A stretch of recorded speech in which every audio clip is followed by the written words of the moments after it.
Olá pessoal, bom dia, boa tarde, boa noite. Não sei que hora você está assistindo essa aula, mas conforme eu prometi, tá? Eu estou aqui gravando a aula dessa parte de gases, ok? Inclusive essa aula ela vai servir também para o terceiro ano, então vou postar também para o terceiro ano. Eu só não coloquei o meu rostinho bonito na tela porque no apartamento que eu divido o apartamento com outros professores, né? Então a qualquer momento pode chegar alguém, sair alguém, né? E aí eu decidi não colocar minha carinha, tá? Às vezes passa um professor sem camisa, né? Porque só tem homem aqui, aí fica um trem constrangedor. Mas vamos lá. Vamos começar conversar um pouquinho sobre o estudo dos gases. Essa aula eu vou dividir em duas partes. A primeira eu vou falar da parte de diagrama de fase, tá? E estudo dos gases variando-se pressão, volume e temperatura, tá? Que é a famosa equação de Clapeyron, se eu não me engano, é assim que se fala. E depois, numa outra aula, eu vou falar de teoria cinética dos gases. A teoria cinética dos gases, atenção, é um tema essencial para quem vai tentar provas como IMES, SPSEC, ou seja, ITA, vestibulares militares. Não é muito o foco do Enem. O foco do Enem é essa primeira parte. Então a primeira aula vai ser, né, dessa parte de gases, né? Na verdade a aula toda é de gases. Só que a primeira parte eu vou falar de diagrama, né? Diagrama de fase, depois PV igual a nRT, basicamente. Depois eu vou falar de teoria cinética dos gases e logo após eu gravo uma aula fazendo exercício dos conteúdos, ok? Mas vamos falar aqui, ó, da primeira parte. Lembrando, tá, o pessoal do terceiro ano, essa aula é mais focada para o pessoal do segundo ano. Esse é o capítulo 7, ok? Do livro 4. E vamos começar a falar do diagrama de fases. Tudo que eu falei aqui, né, definições, etc., tá lá no livro. E o diagrama de fase, a maneira que eu vou explicar para vocês, vocês conseguem entender qualquer diagrama de fase que está lá nas 7 ou 8 primeiras páginas do livro. A diferença é que algumas substâncias têm um comportamento um pouco diferente, mas a ideia é a mesma, tá? O que eu vou apresentar aqui funciona para 99% das substâncias. As outras, o diagrama de fase é um pouquinho diferente, mas a dinâmica é a mesma. Mas está no livro, ok? O que eu vou falar aqui vai abordar tudo que está no livro, beleza? E tem alguns casos particulares que, se você já sabe o básico, tu consegue numa leitura entender tranquilamente. Então vamos falar um pouco desse assunto que às vezes ele soa como um assunto um pouquinho confuso, tá? Mas vamos começar do óbvio, tá? Depois a gente vai começar a incrementar um pouquinho mais e vocês vão ver que não é difícil. Bom, diagrama de fases. Diagrama lembra gráfico, né? E é basicamente isso. Um diagrama de fases é basicamente um gráfico onde eu tenho pressão e temperatura e através desse gráfico, né, eu consigo identificar, olhando para as curvas, né, curvas de fusão, curva de sublimação, qual é o estado físico da minha substância. Para isso, vamos começar com o que a gente já sabe.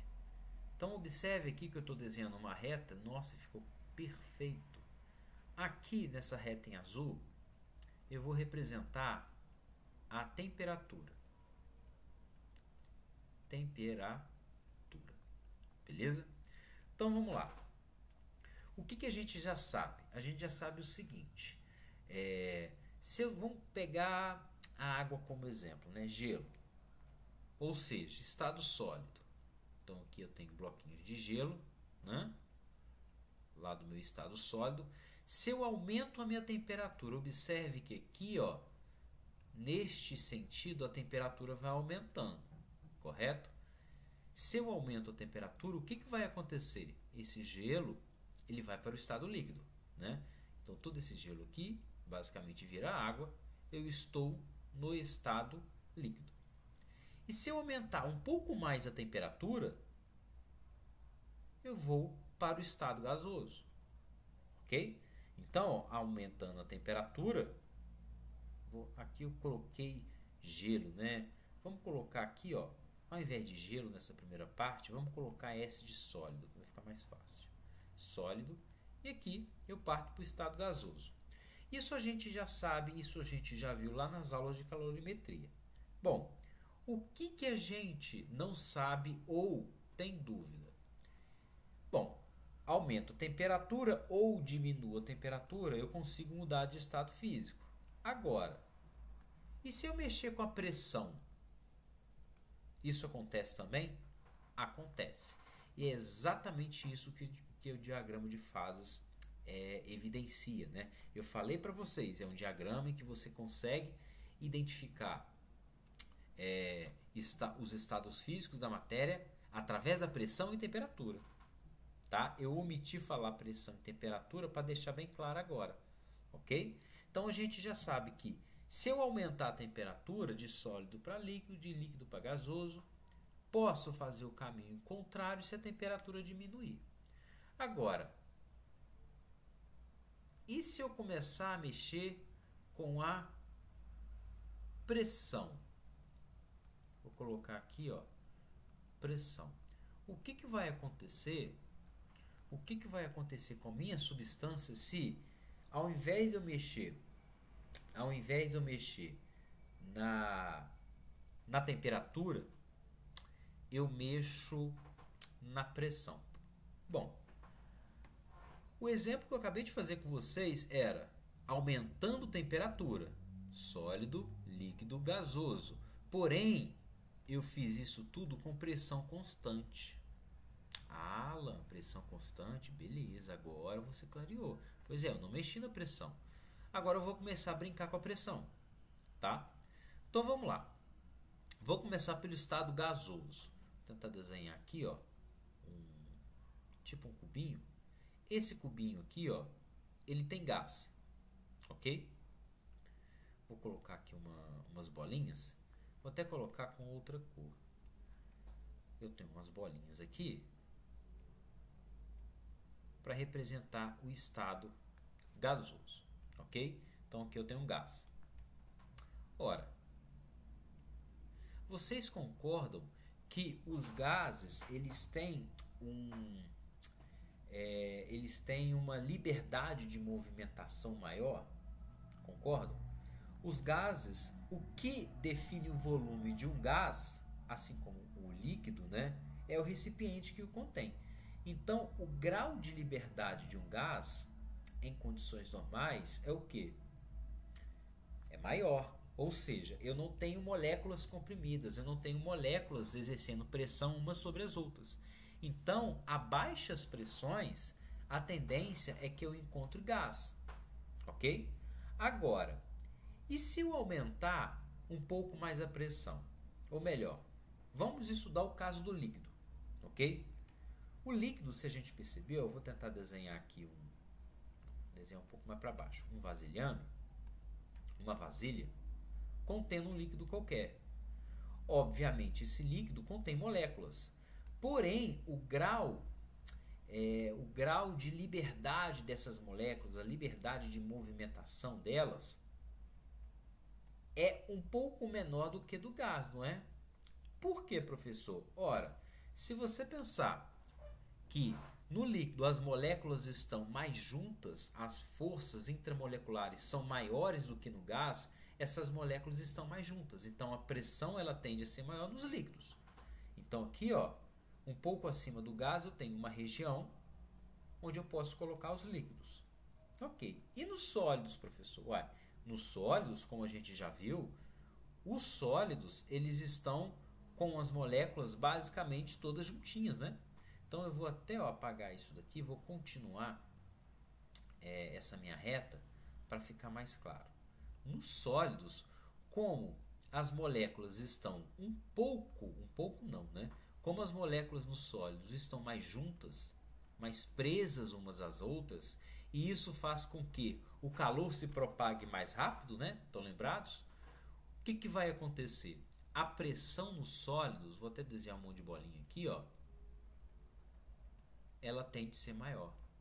Então a pressão é maior nos sólidos, Ou seja, eu tenho mais moléculas comprimindo uma a outra. Ela é um pouco menor nos líquidos, que eu vou colocar sólido, um pouco menor nos líquidos e bem menor nos gases. Ok? Tranquilo? Então, olha só, eu analisei os 3 estados físicos a partir do ponto de vista da pressão. A gente costuma muito estudar isso do ponto de vista da temperatura, né? O que acontece com uma substância quando eu aumento ou diminuo a temperatura. Agora eu estou vendo o que acontece em termos de pressão. Quem tem a maior pressão, né? No caso aqui, os sólidos. Moléculas mais juntas. Depois vem os líquidos e depois vem os gases. Ok? Então, a gente consegue, olha só que interessante. A gente consegue identificar 3 regiões aqui, ó, onde eu tenho sólido, líquido e gás. Ok? Então, o que eu posso fazer? Eu posso fazer o seguinte, eu posso separar no meu diagrama 3 regiões onde eu vou ter substâncias no estado sólido, líquido e gasoso. Ok? Vou até desenhar aqui, ó, de outra cor. E a gente faz isso utilizando o quê? As famosas curvas, né, do diagrama de fase. Então, olha só. Eu vou desenhar uma curva aqui, ó, desse ponto, né, para ficar mais ou menos parecido com o que está no livro, né? Depois aqui eu vou ter uma outra curvinha, que eu vou fazer de outra cor, assim, e depois eu terei uma outra curva. Qual que é o objetivo dessas curvas, professor? O objetivo dessas curvas é justamente separar sólido, líquido e gasoso. Só que aqui essa separação, ela não é somente por conta da temperatura, da variação da temperatura, mas sim também por conta da pressão. Aqui a gente está levando também em consideração a pressão, ok? Essa curva aqui, ó, eu vou desenhar ela um pouquinho menos inclinada para ficar mais próximo com o que está no livro, né? Que eu estou fazendo tudo no mãozão. Olha lá, um negócio mais ou menos assim, ok? Então lembra que nessa primeira parte aqui, ó, eu tinha uma região onde eu tinha os sólidos, por quê? Porque a pressão nos sólidos é maior. Então aqui eu vou ter todo mundo que está nessa região, qualquer ponto nessa região, está no estado sólido. Beleza? Lembre-se que o líquido estava nesse meio aqui. Então, qualquer ponto neste meio está no estado líquido. Agora, aqui embaixo, lembre-se que qualquer ponto que está nessa região aqui, ó, lembre-se que estavam os gases. Então, aqui, ó, eu estou no estado gasoso. Ok? Tranquilo? Então, ó, vou até continuar aqui essa curvinha, porque tem um ponto aqui, ó. Tem 2 pontos em específico que eu quero mencionar com vocês. O primeiro é esse, e o segundo ponto é esse daqui. Tá? A gente vai discutir um pouquinho sobre eles. Inclusive, eu vou até aumentar um pouquinho aqui, ó, a minha reta que representa a temperatura, tá? Vocês vão entender por quê. Tá joia? Bom, então, primeiro a gente fez a análise. Nossa, isso não ficou reto. Primeiro, a gente fez a análise quanto à variação da temperatura e agora a gente fez a análise com relação ao que acontece quando a gente brinca com a pressão. Temperatura. Mas, professor, como assim eu tenho regiões de sólido, líquido e gasoso? Como é que eu identifico isso? Através de pares ordenados, né? Então, se eu tenho um ponto, um par ordenado nessa região, um par ordenado nessa região significa o quê? Que ele está a uma certa temperatura e a um certo valor de pressão, correto? Se ele está nessa região aqui do seu diagrama de fases, esse ponto em específico está designando o quê? Pressão e temperatura de uma substância. Se está nessa região, a substância está no estado sólido. Ok? O mesmo vale, por exemplo, olha só, se eu marcar aqui, ó, um ponto, agora nessa região do meio. Um ponto nessa região do meio está representando pressão e temperatura de uma substância. Ok, professor. Aí você vem aqui, ó, e vê qual que é essa temperatura e qual que é essa pressão. Ok? Então, esses pares ordenados representam o quê? Representam, basicamente, pressão e temperatura. Pressão e temperatura de substâncias. Agora, se eu tiver um ponto aqui, a uma determinada temperatura e determinada pressão, qual que é a localização dele? Abaixo dessa curva verde. Então, esse ponto representa a temperatura e a pressão de uma substância no estado gasoso. Tá ok? Beleza? Então, muito simples, né? Agora eu vou nomear essas curvas aqui, ó. Essa curva em vermelho eu vou chamar de curva 1. Tá? E vou colocar aqui, ó, deixa eu só apagar isso. Vou dar um nomezinho para a curva 1. Aqui eu vou ter curva 1, tá? Bom, a curva em laranja, eu vou chamar de curva 2. Então, aqui, ó, eu tenho a curva 2. E a curva verde, vou chamar de curva 3, tá? Cada uma dessas curvas aqui vai ter um nomezinho especial. Bom, mas vamos ver o que acontece quando eu começo a mexer com a pressão. Porque com a temperatura a gente sabe o que acontece. Aumenta e diminui a temperatura, vai acontecer o quê? Mudança de estado físico. Mas eu posso mudar de estado físico também fazendo o quê? Mudando o quê? A pressão, ok? Mantendo-se a temperatura constante. Não tem problema nenhum. É porque a gente está muito acostumado com mexer com temperatura. Mas eu posso mexer também com a pressão. Não é proibido não, tá? Agora vamos lá. Vamos pegar um outro ponto aqui, ó. Vamos pegar um outro ponto localizado aqui nessa região. Um ponto nessa região, a uma determinada pressão e temperatura, ele está no estado gasoso. O que acontece se para este ponto aqui, ó, eu aumentar a pressão? Se eu aumentar a pressão dele, ele passa do estado gasoso para o estado sólido. A passagem do estado gasoso para o estado sólido, assim como a passagem do estado sólido para o estado gasoso, vice-versa, tem um nomezinho muito especial, que é a sublimação. Então, a curva 1 é a curva de sublimação. Nossa, professor, só isso? Só isso. Nada demais. Então, olha só, repetindo, eu tenho um ponto nessa posição, né? O que é um ponto? Não é um ponto literalmente. Esse ponto é um par ordenado, que representa a pressão e temperatura de uma substância. Se eu aumentar a pressão, ele passa do gasoso para o sólido. Se eu diminuir a pressão, ele passa do sólido para o gasoso. Ou seja, essa curva 1, ela delimita, na verdade, e separa duas regiões, o sólido do gasoso. Tá? Por isso que a gente chama ela de curva de sublimação. Tá joia? Tranquilo, né? Não tem muita dificuldade, não. Agora, vamos pegar um outro ponto aqui, ó. Vamos fazer o seguinte.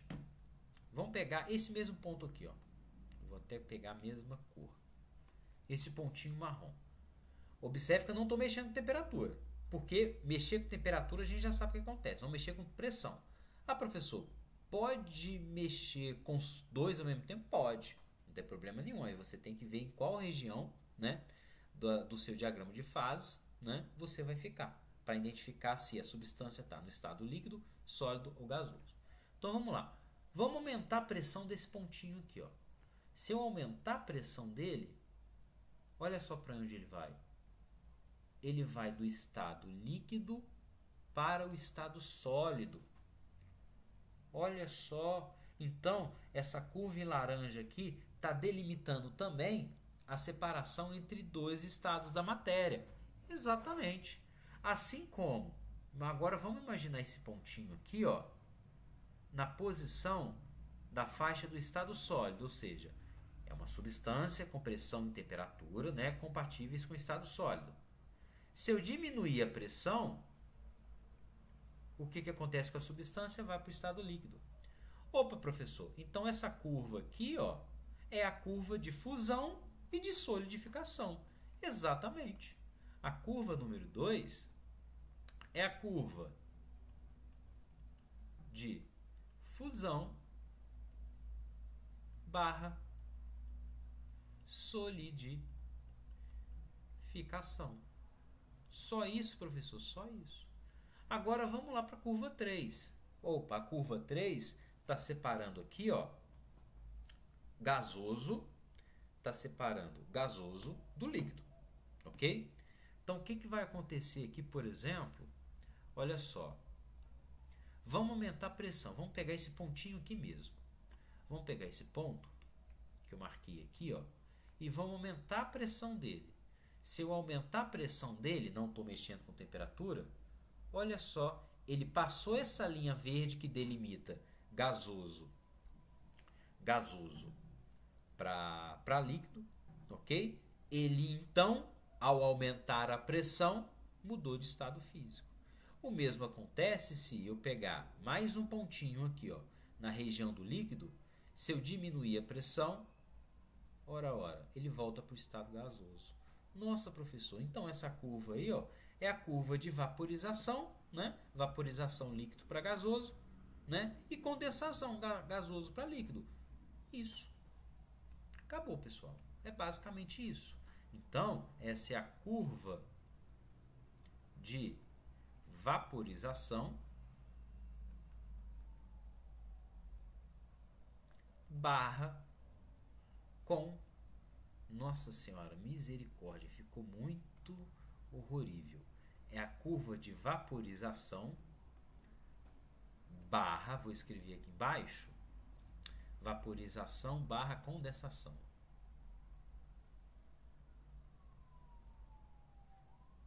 É assim que acontece.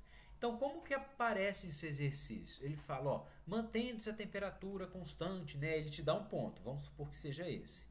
Mantendo-se a temperatura deste pontinho constante, ao aumentar a pressão, para qual estado da matéria essa substância vai? Obviamente, ele não vai te dizer quem é sólido, quem é líquido, quem é gasoso, tá? Isso daqui você tem que saber, tá? Mas sabendo que em baixas pressões o gasoso está embaixo, pressões intermediárias está o líquido e maiores pressões está o sólido, você consegue saber para qual estado da matéria, né, a sua substância está indo. Beleza? Então é somente isso, pessoal. Tá? Na verdade não é somente isso. Tem mais dois conceitos que eu vou explicar para vocês. A ideia é essa. As pessoas costumam ter dúvida porque eu coloco a pressão. Elas não estão acostumadas à mudança de estado físico quando a gente coloca pressão, porque geralmente é variação de temperatura, né? Eu estou esquentando a água, ela está entrando para o estado gasoso, mas eu posso fazer a mesma coisa, né? O quê? Mexendo com o quê? Com a pressão, tá? Mas agora vamos estudar dois pontos em específicos aqui, ó. Vou pegar uma cor que eu não usei, esse verde. Vamos pegar esse pontinho específico aqui, ó. Observe que esse ponto, ele é um ponto limite a uma determinada temperatura e a uma determinada pressão, tá? Observe que este ponto aqui, ó, este exato pontinho aqui, a gente chama de ponto crítico. Associado a esse ponto crítico, que eu vou chamar de PC, ponto crítico,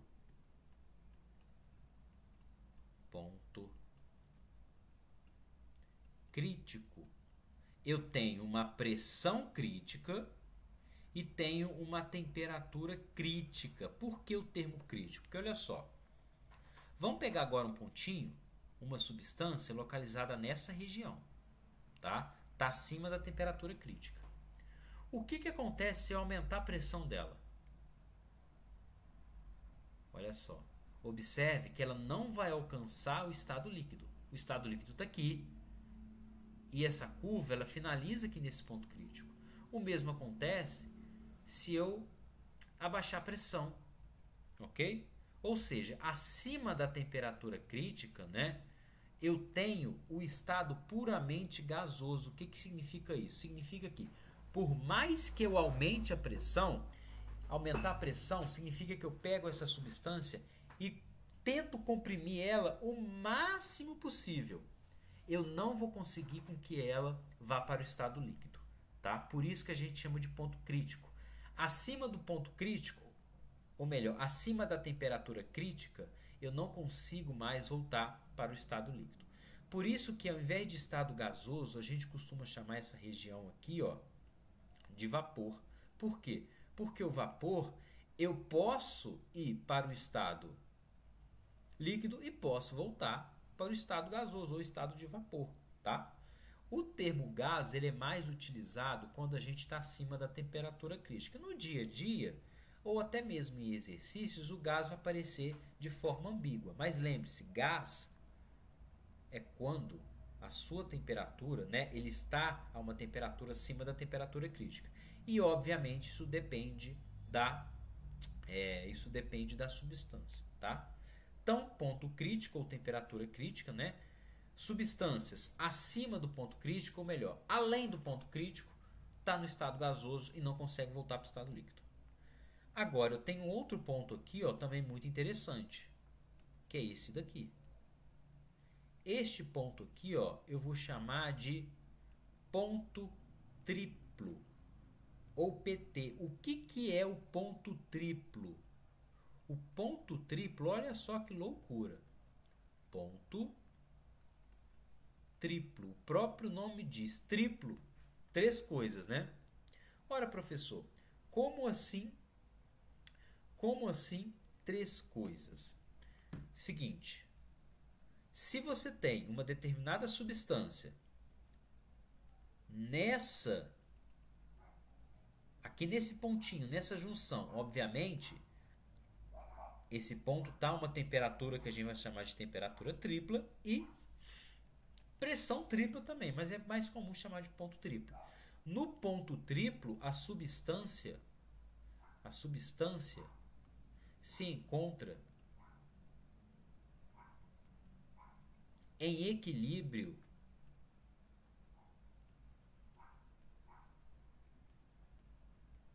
nos 3 estados físicos. Nossa, professor.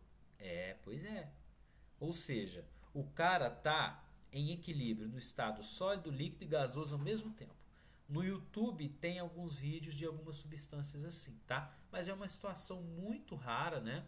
É uma situação, mas que acontece, que é o famoso ponto triplo. Ok?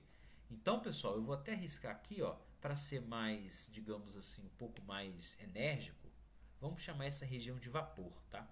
Porque o vapor eu posso ir para o estado líquido e posso voltar. Tá joia? Mas se você chamar de gás, também não tem muito problema não. Isso é mais terminologia para separar vapor de gás quando você está nessa situação. Tá joia? Então, basicamente, o que é o diagrama de fase?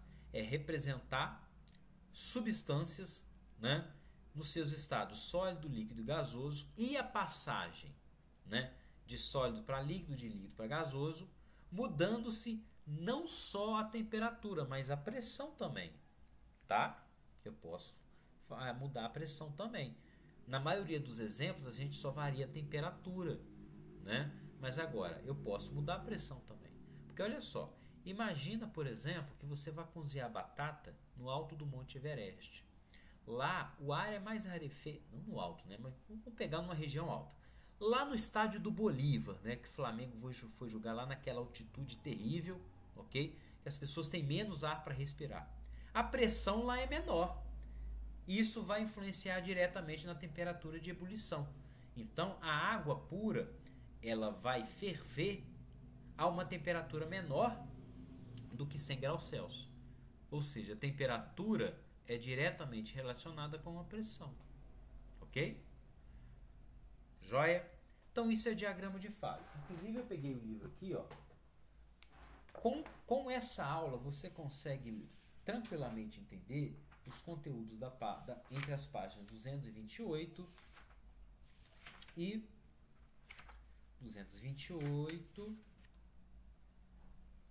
237. 236 ele fala de evaporação, que é coisa que você já sabe, né? Fala aqui da influência da temperatura com a pressão, mas tudo que eu falei está aí. Com esse conteúdo você consegue entender tudo que está nessas páginas. Detalhe, ele mostra ali o diagrama de fase de uma outra substância, uma substância do tipo 2, só que essa substância, esse diagrama de fase ele é específico, mas com o que você viu aqui você consegue entender tudo que está no livro, tá? Na verdade isso daqui vai servir para você fazer NEM, ok? Se você souber disso daqui, cara, pô, sua vida tá feita, você consegue fazer qualquer exercício. Porque se for de uma outra substância, ele vai te dar o diagrama de fase. E a dinâmica é a mesma, o que vai mudar é a cara das curvas. Ok? Beleza? Então existem vários exemplos disso. Então, por exemplo, se você pega uma seringa, por exemplo, e você tem ar lá dentro. Se você aumentar a pressão muito abruptamente, você vai ver que vai formar umas gotículas de ar lá dentro. Ou seja, você está indo do estado gasoso ou de vapor para o estado líquido. Tá joia? Então, basicamente, isso é o diagrama de fase. Vamos falar agora um pouco do estudo dos gases, tá? Eu vou passar o conteúdo, depois eu faço exercício, ok? Senão vai ficar uma aula muito extensa, aliás, já está extensa. Um gás, né, a gente já sabe, ele é formado por moléculas ou átomos que se movem caoticamente. Ou seja, é um movimento totalmente caótico, de maneira que o volume de um gás e de um líquido também, ele é definido pelo quê? Ele é definido pelo recipiente que o contém. Tá joia? Então, basicamente, o que a gente tem nos gases? Um enorme espaço vazio, ok? E a força de ligação entre esses caras, né, a força intramolecular, é muito pequena. Se você comparar com a coesão molecular dos sólidos e líquidos, ela é bem pequenininha. Por isso que eles têm esse grau de liberdade maior. Esses slides eu vou passar para vocês. O que é um gás ideal? Tá? A gente vai estudar gás ideal e não gás real. Tá? Um gás real, ele leva em consideração outras variáveis. Mas, na maioria das vezes, você consegue simplificar, né, um gás real para um gás real para um gás ideal. Bom, primeira coisa, as moléculas são pontos materiais. Né? Não é que ela não tem dimensão, é que a dimensão dela é desprezível. A gente tem um grande número de moléculas em movimentos desordenados, né? São movimentos caóticos. Os choques são perfeitamente elásticos, ou seja, a energia cinética é conservada, o cara bate pum, e volta, né?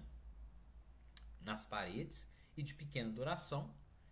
E as forças que agem durante o choque entre as moléculas só são consideradas as forças que agem durante o choque entre as moléculas. Ou seja, essas moléculas possuem cargas elétricas, né? Cargas elétricas assim, subatômicas, né? E essas forças intramoleculares a gente não vai levar em consideração, né? Nem potencial de interação. É somente durante o choque entre essas moléculas.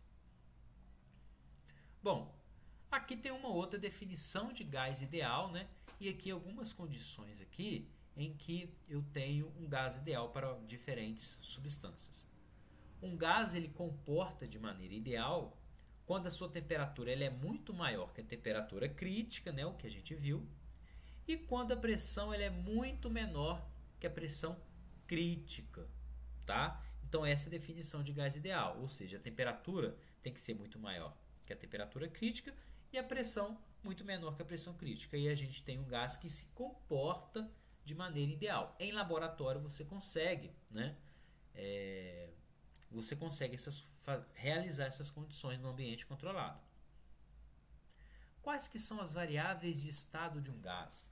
Variável de estado, pessoal, em termodinâmica, é uma variável que designa, ou melhor, que caracteriza o estado de equilíbrio de um gás. São várias, a gente vai ver aqui pressão, volume e temperatura. tem potencial químico, né? Tem energia interna também, isso a gente vai ver. Existem outras variáveis, tá? Mas as principais que a gente vai ver aqui é pressão, volume e temperatura. A pressão, que vocês viram, né? Força sobre área, a pressão, primeiro que o que delimita o volume de um gás é o recipiente que o contém, tá? Então, um gás contido em recipiente, né? A pressão exercida pelo gás vai ser o quê? É a pressão de cada molécula em cada molécula? Não. É a pressão devido às colisões entre as moléculas e as paredes do recipiente, tá? Bom, unidade no sistema internacional é o Newton por metro quadrado. O Newton por metro quadrado é o famoso Pascal. Você também tem uma atmosfera, né? A atmosfera é uma outra unidade muito usual, né? Para medir pressão. Salvo engano, 1 atm equivale a aproximadamente 10 a quinta Pascal, tá? E você tem 1 milímetro de Hg, né? 1 milímetro de mercúrio.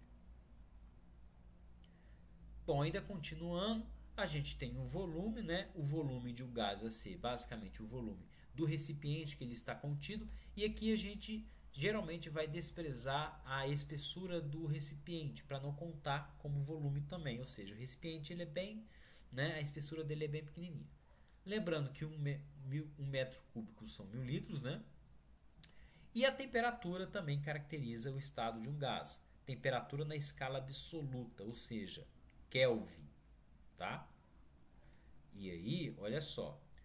Lembrem-se da regra de conversão para a temperatura. Se tiver em Celsius, passa para Kelvin. Se tiver em Fahrenheit, a mesma coisa.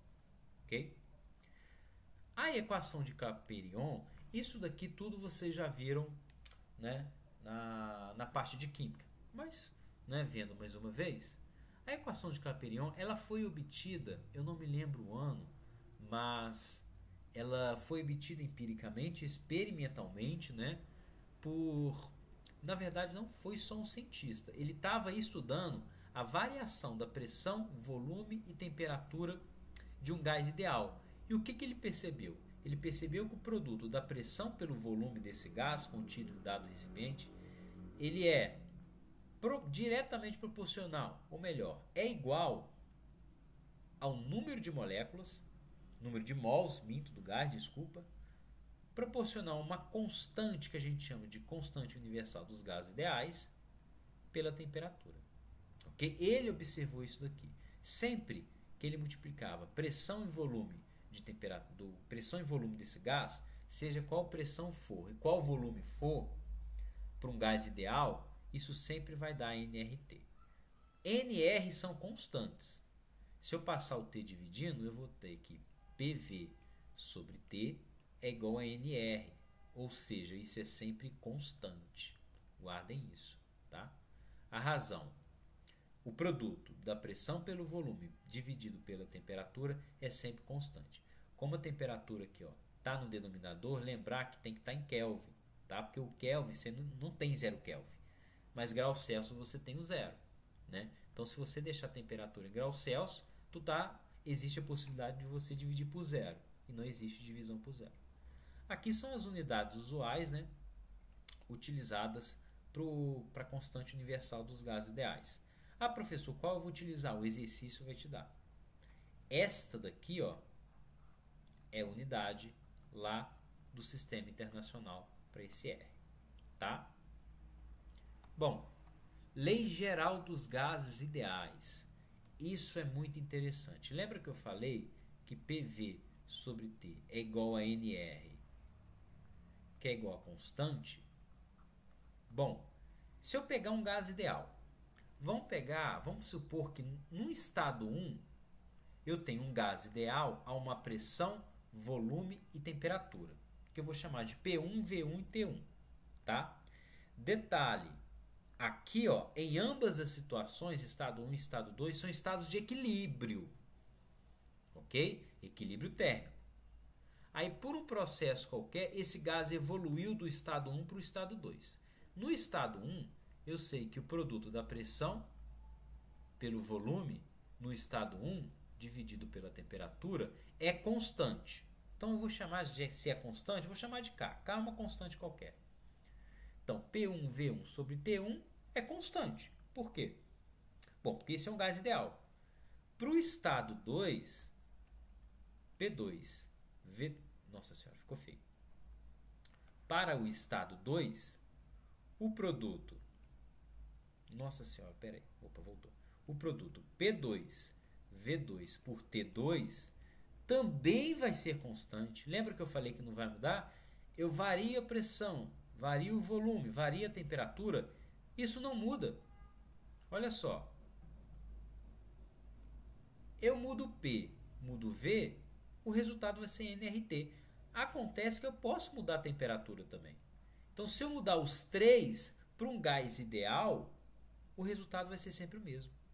Bom, se o resultado é sempre o mesmo, é sempre uma constante, eu posso dizer que P1V1 sobre T1 é igual a P2V2 sobre T2. Essa é a equação, é a lei geral para os gases ideais. Ah, professor, e se esse gás evoluir para o estado 3? P1V1 sobre T1 igual a P2V2 sobre T2, que é igual a P3V3 sobre T3. Acabou. No problem. Beleza? Agora vamos estudar algumas transformações gasosas particulares. O que é uma transformação gasosa? Basicamente, é o gás ideal mudando de um estado para outro. Quando ele faz isso, ele pode mudar as suas três variáveis de estado ou só uma. Bom, a gente vai estudar três situações particulares. Geralmente muda as três. Mas vamos estudar situações em que apenas uma delas vai mudar. Vamos estudar primeiro a transformação isobárica. Iso lembra mesmo, bárica lembra pressão, porque o bar é uma unidade de pressão. Então o que vai acontecer? Eu tenho um êmbolo e por algum motivo eu aumento a temperatura aqui, eu taco fogo, né? O volume vai aumentar e a temperatura vai aumentar proporcionalmente. Ok? Bom, por que isso acontece? Vamos lá. P1V1 sobre T1 igual a P2V2 sobre T2, e isso é constante. Lembre-se disso. A pressão é constante, então P1 igual a P2. Logo eu posso cortar. Sobrou V1 sobre T1 igual a T2, igual a V2 sobre T2. Tem como representar isso no gráfico? O gráfico que representa uma transformação isobárica, ou seja, volume variando com temperatura. Observe que temperatura, volume não coloquei unidade, mas temperatura tem que ser em Kelvin. Tem. É isso daqui, é uma reta. Professor, por que uma reta? Bom, basicamente, o volume pela temperatura, V1 por T1, V2 por T2, enfim. V por T é constante, que é um número. Se eu passar o T multiplicando, V é igual a K vezes T. Nossa, qual que é a cara desse gráfico? É uma reta, né? Uma função do primeiro grau. Tá? Por isso. Agora vamos para a transformação isovolumétrica. Volume constante. Isovolumétrica ou isocórica, né? Se o volume é constante, aí eu vou lá. P1, V1 sobre T1 é igual a P2, V2 sobre T2, né? Eu estou mudando de estado físico. No que eu mudo de estado físico, aqui eu mudei temperatura e pressão, né? Porém, o volume permaneceu o mesmo. Aqui eu mudei o quê? Eu mudei volume e temperatura e mantive a pressão, tá? Acho que no início aqui eu falei que era uma que era uma transformação particular em que uma delas ficava mudava. Na verdade, uma fica constante e as outras duas mudam, né? Mas eu posso ter situações em que uma muda e as outras ficam constantes, tá? Eu só não conheço um exemplo prático disso. Beleza? Aqui mantive a pressão, mudei o volume. Volume é temperatura. Aqui eu mantive o volume é o mesmo, ou seja, taquei fogo aqui, mas esse êmbolo não subiu. Porém, a temperatura e a pressão, obviamente, variaram. Como o volume é o mesmo, corto, sobrou isso daqui. Pelo mesmo motivo, pressão por temperatura vai ser uma constante, né? Isso daqui é constante, é um número. Lembra que eu falei no início da aula? Passo o T multiplicando, pressão igual a K vezes T, ou seja, uma função do primeiro grau. Por isso que o gráfico que relaciona pressão e temperatura de uma transformação isovolumétrica é uma reta. E lembre-se, temperatura sempre em Kelvin. Vamos lá. Agora, se eu manter a temperatura constante, né? Aqui foi volume constante, aqui vai ser temperatura constante. O que acontece se a temperatura for constante? P1, V1, né? Eu estou mudando aqui de estado físico. Um estado de equilíbrio 1 para um estado de equilíbrio 2. P1, V1 sobre T1 é igual a P2, V2 sobre T2. Ora, a temperatura é constante, não muda. Corto. Nossa, aqui eu cheguei. Que o produto pressão por volume é constante. Se eu passar o volume dividindo, pressão é um número sobre volume. Meu Deus do céu, como é que é o gráfico desse cara? O gráfico desse cara é isso aqui, ó. O gráfico de uma função 1 sobre x é um negócio mais ou menos assim, ó. É uma assíntota, ok? Ou seja, o gráfico pressão por volume de uma transformação isotérmica a temperatura constante tem essa cara aqui, ok? Observe que quanto maior a temperatura, né, mais externa é essa curva aqui, tá joia? Uma curva assíntota, tá bom? Então aqui ó, tem T1, tem T2, T3, T4, né? Essa é maior do que essa, que é maior do que essa, que é maior do que essa. Tá joia? Essas temperaturas aí. Basicamente é isso. Por fim aqui, a gente tem a transformação adiabática, que a gente vai explorar ela um pouco mais na primeira lei da termodinâmica. Ela ocorre quando não tem troca de calor, ok? Ou seja, o sistema não troca calor entre o gás e o meio externo, beleza? Isso acontece através de rápidas expansões ou compressões, né? Como se fosse uma baforada de um perfume. Então, aqui ó, eu tenho duas isotermas e a transformação adiabática lá, ela é exatamente essa curva aqui, ok? Ou seja, a transformação adiabática é aquela em que não tem troca de calor. A diabática, o A, geralmente ele está associado à negação, né? Aversão. Diabático lembra diabo, lembra fogo, lembra inferno. Adiabático, não inferno, sem calor, sem, né, troca de calor. Tá joia? Essa transformação eu não vou explorar ela, por quê? Porque a gente vai brincar bastante com ela na primeira lei da termodinâmica. Então, a princípio, é só a nível de informação. Tá joia? No mais é isso, pessoal. Obrigado, eu acho que a aula ficou grande, mas vale a pena, tá? Depois vai vir a segunda parte é mais focada para a galera do vestibular militar. E em seguida, né, talvez até semana que vem, mais ou menos, eu faço exercício, ok? Aproveitem essa aula, tá? Assistam a hora que for, beleza? Assistam uma parte hoje, outra parte amanhã, que eu estou fazendo isso para ajudar vocês, tá joia? Um abraço a todos, gente. Fiquem com Deus.